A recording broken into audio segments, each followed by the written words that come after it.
Tamron 35-150 f2 to f2.8 is out now for Nikon. What does this mean?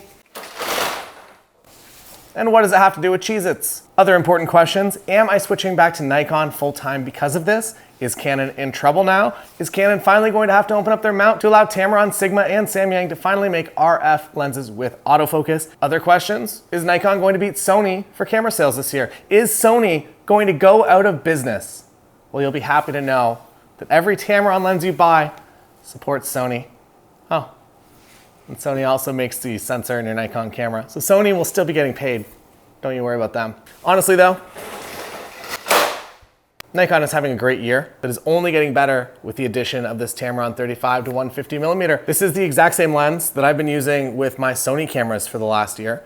This lens is the primary reason that I shoot Sony for most weddings these days. And I didn't get to test out the Nikon version of this lens a whole lot because I only had it for one day in between trips. And we spent a majority of that day shooting the magic trick, turning the lens into Cheez-Its. The Tamron 35-150. So many Cheez-Its. But after extended use with the Sony version, the fact that this one is the exact same, I'm confident in saying not only does this lens feel the same, but it technically performs the same as well, even though Nikon does have a 2mm flange distance advantage. Does that matter for this lens? Probably not. This lens also balances better on a camera like the Z8 or Z9. I'm going to show you a bunch of samples from this lens on my Sony camera, not because I'm a scammer, but I just want to show you some nice sample images from it, and also generally just how useful it is. These are from an Icelandic workshop that I put on with my friend Cole at Rody. One of the things I love about this lens is that you never have to change to a different lens, which is great if you're in weird weather like Iceland or you're on a beach. It also allows you to stay in moments and not worry too much about gear because you can just do everything. For ceremonies, the 35-150mm focal length is the absolute best. And it makes me sad that I haven't had this for my entire career in wedding photography, where I photographed over 1,000 weddings. And yes, this is a plug for my audiobook. Also available every day from Monday to Friday, every week of September. I'm going to be doing videos over on the members site. If you sign up for the members site, you also get my audiobook included. The titles for the videos are on the screen right now. And at the end of the month, so October 1st, the members website will be going up to $399 per year. So get in before then if you want to lock in the lower rate. The monthly option will also be disappearing, but you can keep it if you're signed up. But the yearly is a way better deal. Back to the lens. It is the absolute best ceremony lens that has ever existed. Prior to the 35-150, I shot most of my ceremonies on a 70-200, which worked great. But I for sure had to use a second camera body to get some wider shots. And I also definitely missed some shots of people coming down the aisle and they're at the end of the aisle. If something goes on, I'm at 70, it's just way too close. This 35-150 is a much better solution.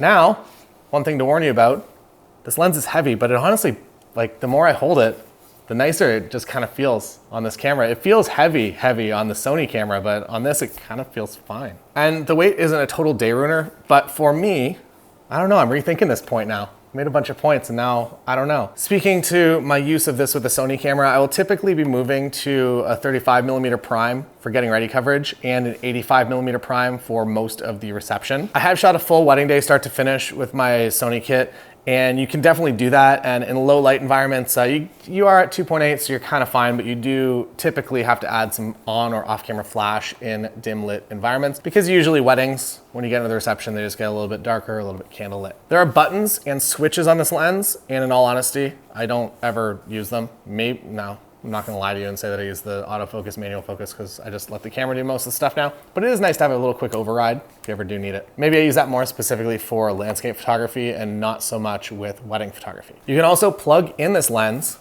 to USB-C and customize the lens further. But again, I don't really do this, but it's a thing you can do if you want. Now, a fun fact, this lens actually went with me to any wedding that I shot with my Z8, but the Sony version went with me because I actually use the Sony camera just for the ceremony and I use the Z8 for the rest of the day.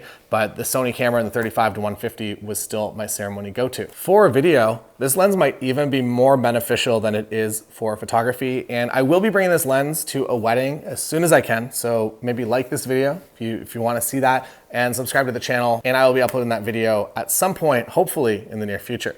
I am very, very happy and quite honestly surprised to see this lens come to Nikon.